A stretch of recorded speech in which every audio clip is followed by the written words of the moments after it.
एक समय की बात है, एक गांव के पास एक संकीर्ण पुल था जो एक नदी के ऊपर बना हुआ था। उस पुल से एक समय में केवल एक ही व्यक्ति या जानवर पार कर सकता था। एक दिन उस पुल पर दो बकरियां आमने सामने आ गईं। एक बकरी गांव की ओर जा रही थी और दूसरी जंगल की ओर। दोनों बकरियां एक दूसरे को देखकर रुक गईं। पुल बहुत संकीर्ण था, इसलिए एक को पीछे हटना पड़ता ताकि दूसरी बकरी पार कर सके। लेकिन दोनों बकरियों के बीच अहंकार की भावना आ गई। वे दोनों खुद को पुल पार करने के योग्य मानती थी और किसी भी हालत में पीछे हटने को तैयार नहीं थी। पहली बकरी ने कहा, मैं पहले आई हूँ, इसलिए मैं पहले जाऊंगी। दूसरी बकरी ने उत्तर दिया, नहीं, मैं पहले जाऊंगी, मैं भी किसी से कम नहीं हूँ। दोनों बकरियां जिद्दी होकर एक दूसरे के खिलाफ जोर देने लगी। वे एक दूसरे को धक्का देने की कोशिश करने लगी। कुछ ही पलों में वे अपना संतुलन खो बैठीं और दोनों बकरियां नदी में गिर पड़ी। नदी का पानी गहरा और तेज बहाव वाला था। दोनों बकरियां मुश्किल से तैरकर किनारे पर पहुंची और खुद को बचा सकी।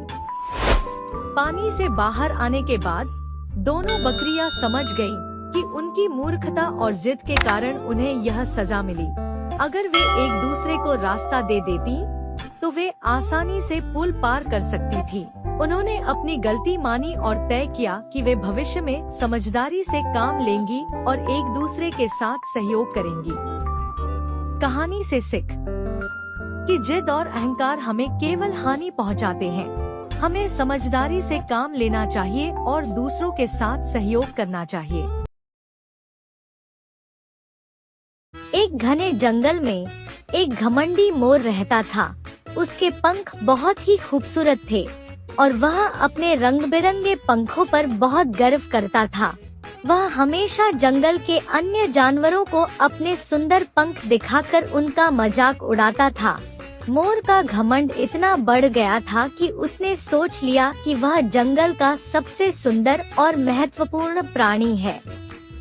एक दिन जंगल में एक छोटी सी चिड़िया आई। उसके पंख साधारण भूरे रंग के थे और वह देखने में बहुत ही साधारण लगती थी। मोर ने चिड़िया को देखा और जोर जोर से हंसते हुए बोला, तुम इतनी साधारण हो, तुम्हारे पंख तो बिल्कुल भी सुंदर नहीं हैं। तुम मेरे सामने कुछ भी नहीं हो। चिड़िया ने विनम्रता से कहा, सौंदर्य केवल बाहरी रूप में नहीं होता मोर भाई, असली सुंदरता दिल में होती है।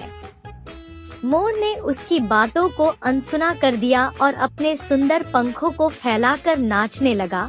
उसी समय जंगल में एक बड़ा तूफान आ गया। जोर जोर से हवाएं चलने लगी और भारी बारिश होने लगी। सभी जानवर जल्दी से सुरक्षित स्थान खोजने लगे। मोर अपने भारी पंखों के कारण उड़ नहीं सका और बहुत डर गया। वह भीगकर कांपने लगा और सोचने लगा कि अब उसका क्या होगा। तभी छोटी चिड़िया ने उसे देखा और अपने छोटे पंखों के बावजूद वह उड़कर मोर के पास आई। चिड़िया ने मोर से कहा, घबराओ मत, मैं तुम्हारी मदद करूंगी। उसने मोर को एक सुरक्षित स्थान की ओर रास्ता दिखाया जहां वे दोनों तूफान से बच सकते थे। तूफान के बाद मोर ने महसूस किया कि उसकी सुंदरता और घमंड ने उसे संकट में डाल दिया था। उसने चिड़िया से माफी मांगी और कहा, तुम सही थी, असली सुंदरता दिल में होती है और मैं तुम्हारे साहस और दयालुता की सराहना करता हूँ। चिड़िया ने मुस्कुराते हुए कहा, कोई बात नहीं मोर भाई, हमें एक दूसरे की मदद करनी चाहिए, चाहे हम कैसे भी दिखते हों। उस दिन के बाद मोर ने अपना घमंड छोड़ दिया और सभी जानवरों के साथ मिलजुल कर रहने लगा। सभी जानवर खुश हुए और चिड़िया का धन्यवाद किया। इस कहानी से हमें यह सीख मिलती है कि बाहरी सुंदरता से अधिक महत्वपूर्ण है दिल की सुंदरता और दयालुता। हमें कभी भी अपने रूप रंग पर घमंड नहीं करना चाहिए और हमेशा दूसरों की एक बार एक जंगल में एक शेर अकेला बैठा हुआ था। वह अपने बारे में सोच रहा था कि मेरे पास तो तेज धारदार मजबूत पंजे और दांत हैं। साथ ही मैं एक बहुत ही ताकतवर जानवर भी हूँ। लेकिन फिर भी जंगल के सारे जानवर हमेशा मोर की ही तारीफ क्यों करते रहते हैं? दरअसल शेर को इस बात से बहुत जलन महसूस होती थी कि सभी जानवर मोर की तारीफ करते थे। जंगल के सभी जानवर कहते थे कि मोर जब भी अपने पंख फैलाकर नाचता है तो वह बहुत सुंदर लगता है। यही सब सोचकर शेर बहुत दुखी हो रहा था। वह सोच रहा था कि इतना ताकतवर होने और जंगल का राजा होने पर भी कोई उसकी तारीफ नहीं करता है। ऐसे में उसके इस जीवन का क्या मतलब है? तभी वहाँ से एक हाथी जा रहा था। वह भी काफी दुखी था।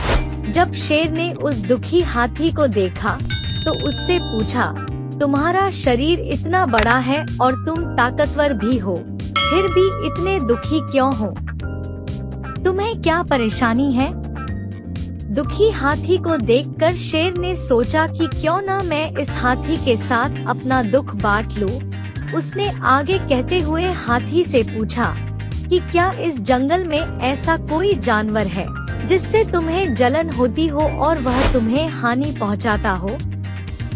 शेर की बात सुनकर हाथी ने कहा, जंगल का सबसे छोटा जानवर भी मुझ जैसे बड़े जानवर को परेशान कर सकता है। शेर ने पूछा, वह कौन सा छोटा जानवर है? हाथी ने कहा, महाराज, वो जानवर चींटी है। वह इस जंगल में सबसे छोटी है, लेकिन जब भी वो मेरे कान में घुसती है तो मैं दर्द के मारे पागल हो जाता हूँ। हाथी की बात सुनकर शेर को समझ में आ गया कि मोर तो मुझे चींटी की तरह परेशान भी नहीं करता है, फिर भी मुझे उससे जलन होती है। ईश्वर ने सभी प्राणियों को अलग अलग खामियां और खूबियां दी हैं। इसी वजह से सारे प्राणी एक जैसे ही ताकतवर या कमजोर नहीं हो सकते हैं। इस तरह शेर को यह समझ में आ गया कि उस जैसे ताकतवर जानवर में भी खूबियों के साथ कमियां हो सकती है। इससे शेर के मन में उसका खोया हुआ आत्मविश्वास फिर से बढ़ गया और उसने मोर से जलन करना बंद कर दिया। कहानी से सीख, हमें कभी भी किसी की खूबी देखकर उससे नहीं जलना चाहिए, क्योंकि हम सभी में अलग अलग खूबियां और खामियां होती। एक समय की बात है, एक छोटे से गांव में एक विशालकाय हाथी और एक दर्जी रहता था। हाथी गांव के सभी लोगों का प्रिय था और दर्जी अपने सुंदर कपड़े सिलने के काम के लिए मशहूर था। हाथी हर रोज गांव में घूमता था और बच्चे उसे देखकर खुश हो जाते थे। दर्जी का दुकान गांव के बीचों बीच था। एक दिन जब हाथी गांव में घूम रहा था तो उसने देखा कि दर्जी अपनी दुकान में बैठा काम कर रहा है। हाथी ने सोचा कि वह दर्जी से कुछ खाने के लिए मांगेगा। वह धीरे धीरे दुकान के पास आया और अपनी सूंड अंदर डालकर दर्जी को बुलाने लगा। दर्जी ने हाथी को देखा और सोचा कि उसे थोड़ा मजा चखाना चाहिए। उसने अपने काम से ध्यान हटाया और एक सुई लेकर हाथी की सूंड में चुभो दी। हाथी को अचानक दर्द हुआ और उसने अपनी सूंड बाहर खींच ली। वह बहुत आहत और गुस्से में था, लेकिन कुछ नहीं बोला और चुपचाप चला गया। अगले दिन हाथी ने सोचा कि उसे दर्जी को सबक सिखाना चाहिए। वह नदी पर गया और अपनी सूंड में पानी भर लिया। फिर वह वापस गांव में आया और दर्जी की दुकान के पास पहुंचा। दर्जी ने सोचा कि हाथी फिर से कुछ खाने के लिए आया है और उसने उसे तंग करने की योजना बनाई। जैसे ही हाथी ने अपनी सूंड दुकान में डाली, दर्जी मुस्कुराते हुए उसकी तरफ बढ़ा, लेकिन इस बार हाथी तैयार था। उसने अपनी सूंड से सारा पानी दर्जी पर फेंक दिया। दर्जी भीग गया और उसकी सारी कागज और कपड़े खराब हो गए। दर्जी ने समझा कि उसके मजाक का परिणाम कितना बुरा हो सकता है। उसने हाथी से माफी मांगी और वादा किया कि वह अब कभी किसी को तंग नहीं करेगा। हाथी ने भी दर्जी को माफ कर दिया और दोनों दोस्त बन गए।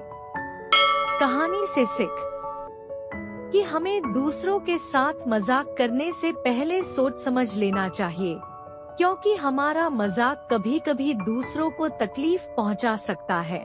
हमें सभी के साथ सम्मान और प्रेम से पेश आना चाहिए। Like, comment, share and subscribe करें।